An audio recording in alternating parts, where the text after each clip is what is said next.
สวัสดีค่ะทุกคน วันนี้คุณพี่ได้หม้อใหม่มาค่ะ เป็นหม้อเครื่องต้มไข่อเนกประสงค์2ชั้นนะคะ ตอนนี้ก็ไม่อยากยืนเฝ้าหม้อต้มแล้วค่ะ เวลาต้มทีไรแห้งทุกที ตั้งเวลาก็แล้วบางทีก็ลืมค่ะ เวลาใช้แก๊สก็อย่างนี้ละค่ะ อายุเริ่มเยอะลืมง่ายค่ะ ได้หม้อไฟฟ้ามาใหม่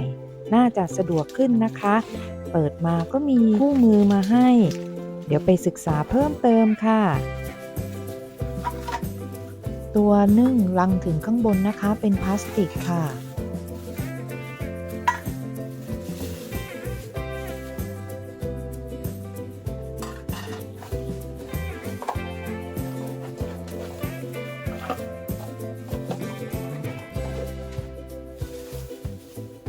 ตัวหม้อนะคะก็จะมีฟังก์ชันต่างๆไว้ให้เยอะแยะเลยค่ะตัวต้มไข่ก็มีถึง6ฟองนะคะแต่ว่าก็ต้องขึ้นกับขนาดของฟองด้วยสายเชื่อมมาเลยนะคะไม่ได้ถอดได้ตัวขาก็จะมี2ขาค่ะ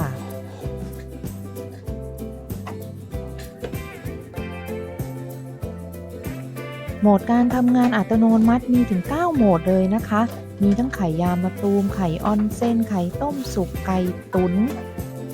แต่ว่านี่เราก็ต้องศึกษานิดนึงนะคะว่าใช้ยังไงสแตนเลสที่เขาเอามาให้นี้ก็จะเป็นสแตนเลสเขาบอกว่าเป็น304สำหรับทำไข่ตุ๋นค่ะแล้วก็มีระบบตัดไฟอัตโนมัตินะคะเมื่อน้ำแห้งอันนี้คุณพี่จะใช้ไข่เบอร์0นะคะมันก็จะใส่ไม่ได้นะคะ6ฟองมันใส่ได้แค่5ฟองถ้าใครอยากจะใส่ได้ถึง6ฟองก็ลดขนาดลงมาค่ะคิดว่าน่าจะเป็นเบอร์3นะคะเราก็ใส่น้ำเดี๋ยวเราจะมาลองทำกันนะคะวันนี้ก็ยังไม่ได้อ่านคู่มือกันมาผลตอบรับอาจจะไม่ตรงตามที่ต้องการเดี๋ยวตามไปดูพร้อมๆกันเลยค่ะว่าจะออกมาเป็นยังไง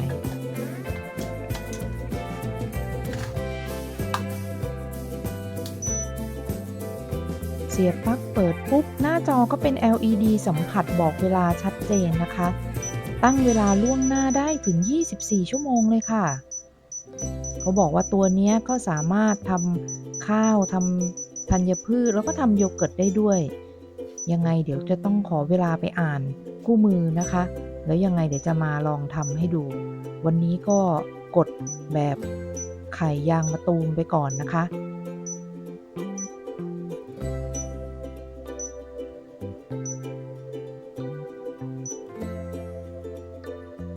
ขนาดมันก็กระทัดรัดมากๆเลยค่ะ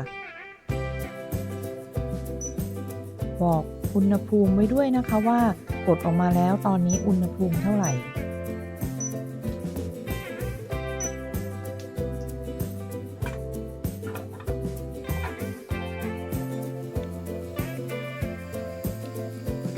อันนี้ก็จะขอสปีดเร็วนิดนึงนะคะ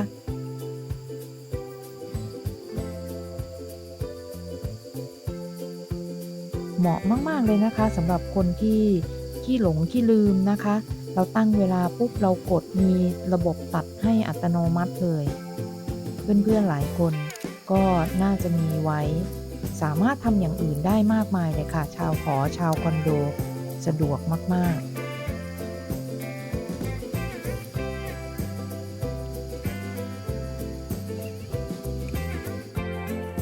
พอถึงเวลาเขาก็จะมีนับถอยหลังให้นะคะเตรียมตัดอัตโนมัติแล้วค่ะเดี๋ยวมาดูผลลัพธ์กันค่ะว่าเป็นยังไงคุณพี่ก็ลองใช้ครั้งแรกนะคะอาจจะยังไม่คุ้นชินกับหม้อตั้งเวลาอาจจะยังไม่ถูกต้องนักวันนี้ตอนแรกคิดว่าจะเป็นไข่ยางมะตูมแต่ว่ากดผิดค่ะก็ตอนแรกลองเทสเป็นไข่ยางคิดว่าเป็นยางมะตูมพอเปิดออกมาไม่ใช่เดี๋ยวจะไปดูข้างในกันนะคะว่าไข่ข้างในสวยแค่ไหนสำหรับคลิปนี้ถ้าถูกใจยังไงอย่าลืมกดไลค์กด Subscribe เป็นกำลังใจให้ด้วยนะคะเดี๋ยวถ้าเกิดคุณพี่ซื้ออะไรมาใหม่ๆจะมาเปิดแกะกล่องให้เพื่อนๆดูค่ะแล้วก็ถ้ามีเวลาถ่ายคลิปก็จะ ทำเมนูต่างๆจากเครื่องนี้ให้ ยังไงกดติดตามไว้ด้วยนะคะ